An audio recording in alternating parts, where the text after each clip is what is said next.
ก้าวผ่านคำว่าทุจริตคอร์รัปชันกล่าวคือให้หมดไปด้วยจิตสำนึกของคนไทยหากประชาชนคนในชาติร่วมมือร่วมแจงร่วมใจกันไม่คดโกงไม่คอร์รัปชันไม่ลักขโมยไม่ทุจริตไม่เบียดเบียนของผู้อื่นไม่เบียดเบียนของส่วนรวมประกอบด้วยสัมมาชีพด้วยความสุจริตทำให้ประเทศไทยเป็นประเทศที่มีการทุจริตคอร์รัปชันน้อยที่สุดคำว่าคอร์รัปชันเป็นภาษาต่างประเทศมักใช้เป็นภาษาพูดที่ได้ยินกันมาอย่างแพร่หลายมีความหมายเดียวกันกับคำว่าทุจริตแปลว่าคำทุจริตเป็นคำรวมคือความหมายของควบคุมหมายถึงความไม่ดีไม่ถูกต้องทุกประการ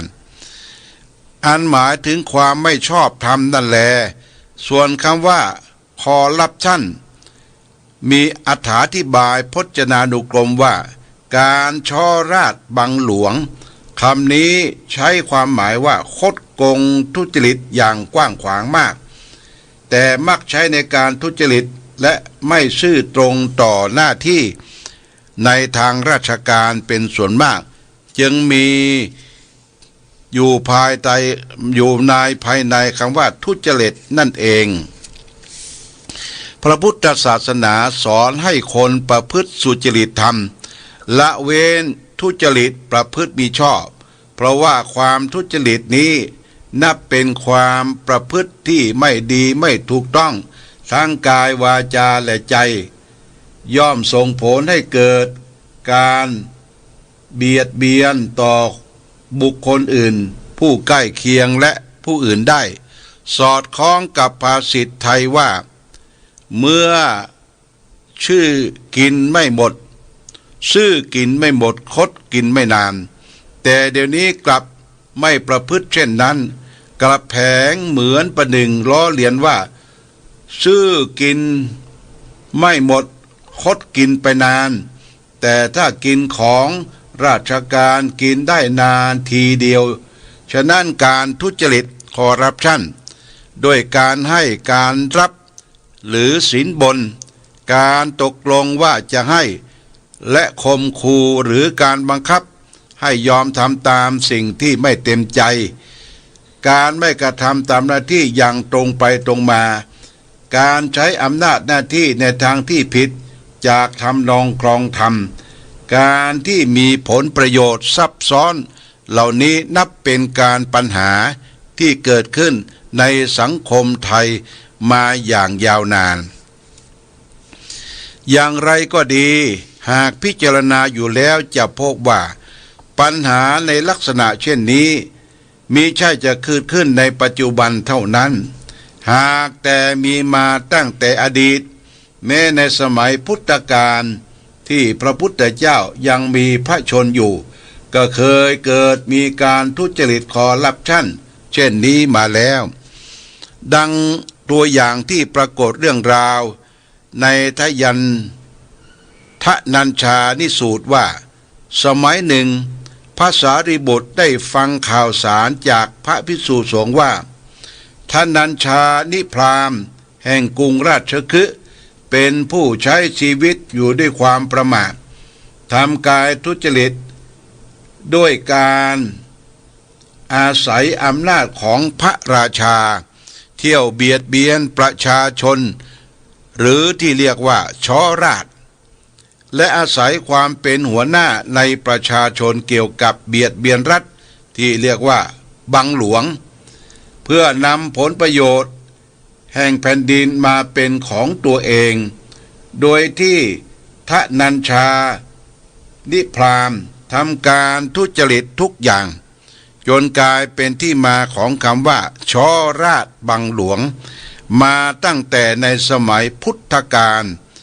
เมื่อพระสารีบุตรได้ทราบเช่นนั้นจึงเดินทางไปพบกับทนัญชานิพราหมณ์เพื่อจะแสดงธรรมชี้ทางเห็นโทษของการทำดังกล่าวพระสารีบุตร เดินทางไปถึงกรุงราชคฤห์เข้าไปหานายทนัญชานิพรามได้สนทนาปราศัยกันพอสมควรแล้วจึงถามทนัญชานิพรามถึงเรื่องที่ว่าท่านทำการช่อราชบังหลวงจริงหรือไม่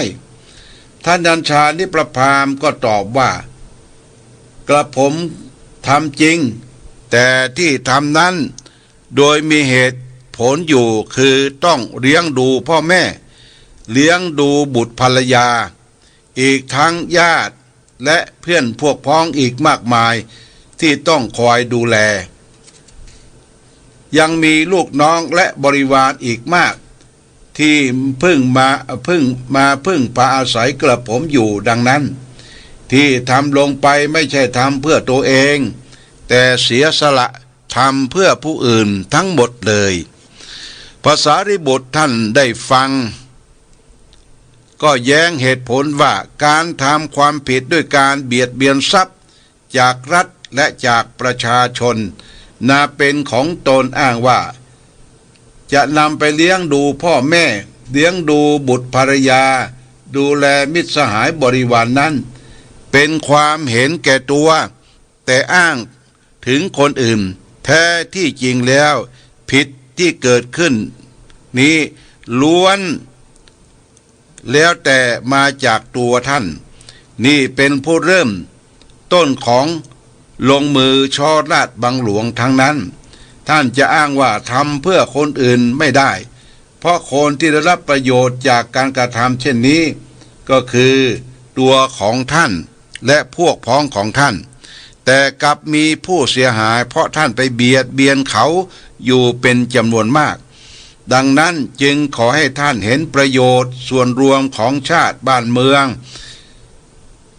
มากกว่าประโยชน์ส่วนตนด้วยเถิดหากไม่ทำเช่นนี้ท่านจะต้องรับกรรมอันหนักการกระทำของท่านจึงเป็นการเห็นแก่ตัวและพวกพ้องมิใช่วิสัยของผู้เสียสละทนัญชานิพราม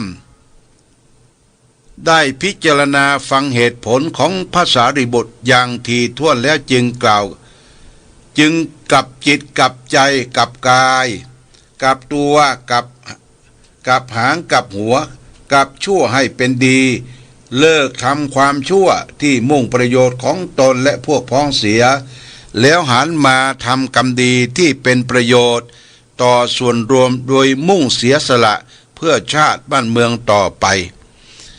การให้ความสำคัญต่อประโยชน์ส่วนรวมนี้สมเด็จมหิดลาธิเบศรอดุลยเดชวิกรมพระบรมราชนกผู้เป็นบิดาแห่งแพทย์แผนปัจจุบันของประเทศไทยทรงพระราชดำรัสไว้ว่าขอให้ถือประโยชน์ส่วนตัวเป็นที่สองประโยชน์ของเพื่อนมนุษย์เป็นกิจที่หนึ่งลาภทรัพย์และเกียรติยศจะตกแก่ท่านเองถ้าท่านทรงทำแห่งสัมมาชีพไว้ให้บริสุทธิ์การทำหน้าที่โดยเห็นแก่ประโยชน์ส่วนรวมมีความสำคัญมากเมื่อทำหน้าที่ด้วยจิตใจที่เสียสละเพื่อประโยชน์เป็นอย่างดีแล้วในภายภาคหน้าย่อมได้รับประโยชน์ส่วนตนตามมาเองไม่ว่าจะเป็นลาภผลทรัพย์สินและชื่อเสียงเกียรติยศจะบังเกิดแก่ผู้เสียสละเพื่อประโยชน์ส่วนรวมแน่แท้นี่เป็นเช่นนี้เพราะการเห็นแก่ประโยชน์ส่วนรวมนี้เป็นธรรมะที่มุ่งทำความเบียดเบียนย่อมก่อทุกข์ที่เกิดขึ้นในโลกเมื่อทำลายความเบียดเบียนให้ย่อมประสบก่อกับความสุขได้อย่างยั่งยืนดังพุทธประสิทธิ์ที่มาในมุจลินทสูตรว่าอัพยาปัชชังสุขังโรเกปานะภูเตสุสัญญโมแปลว่าความไม่เบียดเบียนความสำรวมในสัตว์ทั้งหลายเป็นสุขในโลก ความไม่เบียดเบียนในที่นี้ก็หมายความสำรวมในสัตว์ทั้งหลายก็อาจอธิบายว่าความไม่เบียดเบียนเพื่อนมนุษย์หรือการไม่ทำให้คนอื่นเสียซื่อสัตย์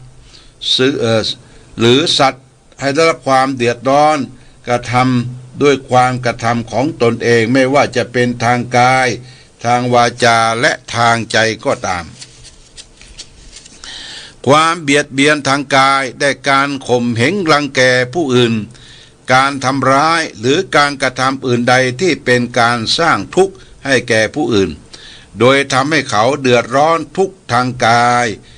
การเบียดเบียนทางวาจาได้แก่การใช้วาจาทำให้ผู้อื่นเป็นทุกข์เดือดร้อนเช่นการด่าการนินทาการว่าร้ายเป็นต้นเป็นการใช้คำพูดที่เบียดเบียนผู้อื่นให้เกิดทุกข์ความเบียดเบียนทางใจได้การคิดอาฆาตพยาบาทผู้อื่นมีความพิษโลภอยากได้ของผู้อื่นโดยคิดในทางที่จะสร้างทุกข์ให้แก่ผู้อื่นความเบียดเบียนทางกายทางวาจาและทางใจนี้ท่านเรียกว่าอากุศลกรรมบท10ก็หมายถึงทางแห่งการทำความชั่วส่งผลให้เกิดความทุกข์ทางกายและใจหากเว้นการเบียดเบียนดังกล่าวได้จะส่งผลให้เกิดความสุขและหนทางแห่งความดีทางแห่งกรรมที่เป็นความดีเรียกว่ากุศลกรรมบท10อันเป็นฝ่ายตรงข้ามกับอกุศลกรรมบท10โดยเหตุที่ความไม่เบียดเบียนผู้อื่นเป็นทางสร้างความสุขให้เกิดขึ้นในโลกถามว่าควรสำรวมให้ระวังการอยู่ร่วมกันในสังคมอย่างไรจึงเป็นทางในการสร้างความสุขขยายความว่าความสำรวมที่มีปรากฏในสังวรสูตรอันเป็นสูตรว่าด้วยการทำความเพียร4ประการประกอบด้วย 1. สังวรประทานหมายถึงเพียรที่เฝ้าระวังยับยั้งบาปอกุศลธรรมที่ยังไม่เกิดมิให้เกิด 2. ปหานประทานหมายถึงความเพียรที่คอยละบาปอกุศลธรรมที่เกิดขึ้นแล้ว 3. ภาวนาประทานหมายถึงความเพียรที่ทำอกุศลธรรมที่ยังไม่เกิดให้เกิดขึ้น 4. อนุคณาประทานหมายถึงความเพียรรักษากุศลธรรมที่เกิดขึ้นแล้วให้ตั้งมั่นและเจริญไพบุญยิ่งขึ้นต่อไปในเรื่องความเพียรนี้พระบาทสมเด็จพระชนากาธิเบศรพระมหาภูมิพลอดุลยเดชมหาราชพระบรมราชบพิตรรัชกาลที่9ได้พระราชทานแก่คณะบุคคลต่างๆที่ได้เฝ้าเนื่องในวันเฉลิมพระชนพรรษา5 ธันวาพ.ศ. 2533ว่าการทำงานใดๆไม่ว่าจะเล็กใหญ่ง่ายยากอย่าย่อหย่อนจากความเพียรแล้วหากที่จะให้สำเร็จเรียบร้อยทันเวลาได้ก็อธิบายว่าความเพียรที่ทำให้งานสำเร็จเช่นนี้นับว่าสามารถให้หมดสิ้นความทุกข์กายและทุกข์ใจส่งผลให้เกิดความสุขขึ้นในชีวิตนี้ได้นอกจากความสำรวมระวังในการดำเนินงานด้วยความเพียรพยายามที่ถูกต้องหนทางที่จะนำไปสู่ความสุขโดยการสร้างสวรรค์โลกให้ปราศจากความเบียดเบียนกันนี้ควรได้นำหลักธรรมหรือกุศลความฉลาด3ประการกล่าวคือนำหลักการไต่ตรองด้วยปัญญาที่เกิดขึ้นจากความฉลาดหรือความเชี่ยวชาญมาแก้ไขปัญหาทุจริตคอร์รัปชันหลักกุศล3ประการคือ 1. อายกุศลฉลาดในความเจริญ 2. อปายกุศลฉลาดในความเสื่อม 3. อุปายกุศลฉลาดในวิธีการเลือกไปสู่ความเจริญแห่งความเสื่อม อายกุศลหมายถึงความฉลาดในความเจริญหมายความเอาการรอบรู้ในทางที่จะสร้างสรรค์ความเจริญก้าวหน้าให้เกิดขึ้นแก่ตนเององค์กรและประเทศชาติด้วยการใช้หลักธรรมนำชีวิตคือคิดอ่านในแง่บวกและมองโลกในแง่ดีมีการตั้งสมมุติฐาน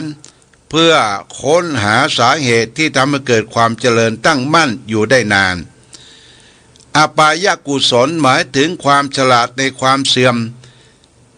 เป็นความสามารถในการรับรู้และเข้าใจถึงสภาพความเป็นจริงของโลกที่มีบวกและด้านลบมีมืดและมีสว่างเพื่อสร้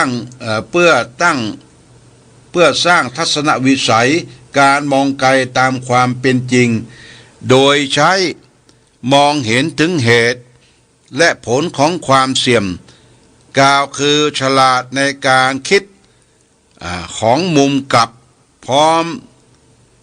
ทั้งค้นหาหนทางที่จะทำให้เกิดความเสื่อมเหล่านั้นไม่ให้เกิดขึ้นแก่ตนเององค์กรและประเทศชาติ